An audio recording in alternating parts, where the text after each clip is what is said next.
ওয়াসসালাম আল্লাহ রাসূল সাল্লাল্লাহু আলাইহি ওয়াসাল্লামের কাছে আসলেন, আসি বললেন, ইয়া রাসূলুল্লাহ সাল্লাল্লাহু আলাইহি ওয়াসাল্লাম, যেই ব্যক্তি মাহে রমজানের রোজা পেল, ওই ব্যক্তি ওই মাহে রমজানে আমল করে, ওই মাহে রমজানের রোজা পালন করে, যেই ব্যক্তি আল্লাহর পক্ষ থেকে ক্ষমা নিতে পারলো না, জাহান্নাম থেকে মুক্তি নিতে পারলো না, ওই ব্যক্তি ধ্বংস হয়ে যায়।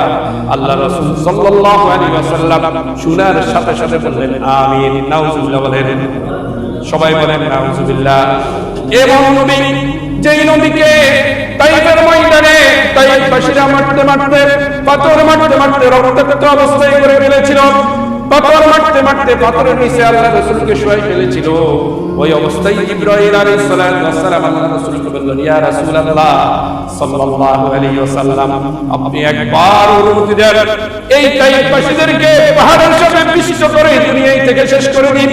আল্লাহ রাসূল সাল্লাল্লাহু আলাইহি ওয়াসাল্লাম বলেন, ভাই জিবরাইল, তাইফবাসীদেরকে শেষ করিও না, তুমি আল্লাহর কাছে যাই বলো, আল্লাহ যাতে তাইফবাসীদেরকে হেদায়েত দেয়, কারণ তাইফবাসীদেরকে যদি তুমি শেষ করে দাও, আমি কালিমার দাওয়াত নিয়ে কার কাছে যাব? তুমি আল্লাহকে বলো, আল্লাহ যাতে হেদায়েত দেয়। আর আল্লাহ পাক রব্বুল আলামিনের কাছে আল্লাহ রাসূল ওই অবস্থায় দোয়া করেছেন, আল্লাহ পাক রব্বুল আলামিন তাইফবাসীদেরকে হেদায়েত দিয়ে দিয়েছেন, সুবহানাল্লাহ।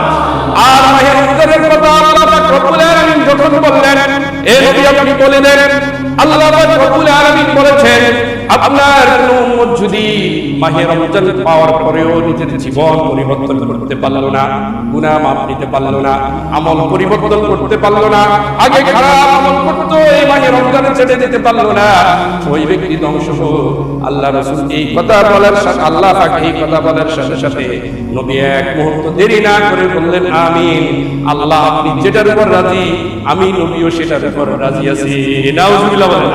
তাহলে বুঝতে হবে মাহে রমজানের কদর, গুরুত্ব, ফজিলত কত বেশি, যেটা আল্লাহ রাসূল সাল্লাল্লাহু আলাইহি ওয়াসাল্লামের কে আল্লাহ রাসূল বলেছেন, যে ব্যক্তি মাহে রমজান পাওয়ার পরেও তার জীবনের প্রতি জান্নাতমুখী করতে পারল না, ওই ব্যক্তি ধ্বংস হয়ে যাক, যেটা আল্লাহ রাসূল সমর্থন করেছেন, তাহলে এটার গুরুত্ব কত বেশি আমাদেরকে বোঝা দরকার আছে না নাই?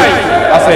এরপরে আল্লাহ রাসূল সাল্লাল্লাহু আলাইহি ওয়াসাল্লাম কে আবার জিবরাইল আলাইহিস সালাতু ওয়াস সালাম বললেন, ইয়া রাসূলুল্লাহ সাল্লাল্লাহু আলাইহি ওয়াসাল্লাম, যেই ব্যক্তি তার মা বাবাকে জীবিত অবস্থায় পেল, পাওয়ার পর মা বাবার খেদমত করে জান্নাত অর্জন করতে পারলো না, অথবা জান্নাতমুখী হতে পারলো না, ওই ব্যক্তিও ধ্বংস। আল্লাহ রাসূল বললেন, আমিন। এরপরে আল্লাহ রাসূল সাল্লাল্লাহু আলাইহি ওয়াসাল্লাম বলেন, আল্লাহ জিবরাইল আলাইহিস সালাতু ওয়াস সালাম বললেন, ইয়া রাসূলুল্লাহ সাল্লাল্লাহু আলাইহি ওয়াসাল্লাম, যেই ব্যক্তি আপনি মুহাম্মদুর রাসূলুল্লাহ সাল্লাল্লাহু আলাইহি ওয়াসাল্লামের উপর দরুদ পড়ে না, ওই ব্যক্তিও ধ্বংস। আল্লাহ রাসূল বললেন, আমিন। তাহলে এই তিনটা আমল আমাদেরকে করার দরকার আছে না নাই? কয়টা আমল? এক নাম্বার হলো সিয়াম, মাহে রমজানের সব কাজ ছেড়ে দিয়ে, অর্থাৎ সব কাজ বলতে খারাপ যত কাজ আছে সব কাজ ছেড়ে দিয়ে আমাদেরকে আল্লাহ এবং আল্লাহ রাসূলের তরিকা মতো চলার দরকার আছে না নাই? আল্লাহর হুকুম, নবী রাসূলের পথে চলার দরকার আছে না নাই? আছে। তাহলে আমাদেরকে জান্নাতমুখী, জান্নাতি বানাই দিবেন কে?